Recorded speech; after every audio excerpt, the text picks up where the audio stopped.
কোটা সংস্কার আন্দোলনে আবু সাইদ সহ ৬ জনের মৃত্যুর বিষয়ে তদন্ত করতে ৪ আগস্ট রংপুরে যাবে বিচার বিভাগীয় তদন্ত কমিশন। বৃহস্পতিবার সুপ্রিম কোর্ট মিডিয়েশন সেন্টারে তদন্ত কমিশনের অস্থায়ী কার্যালয়ে সংবাদ সম্মেলনে এ তথ্য জানানো হয়।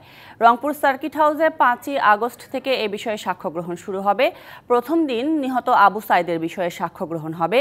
৬ আগস্ট সাজ্জাদ হোসেন, মুসলিম উদ্দিন মিলন, মানিক মিয়ার মৃত্যুর বিষয়ে সাক্ষ্য গ্রহণ করা হবে এবং ৭ আগস্ট মেরাজুল ইসলাম ও আবদুল্লাহ আল তাহেরের মৃত্যুর বিষয়ে সাক্ষ্য নেবে তদন্ত কমিশন।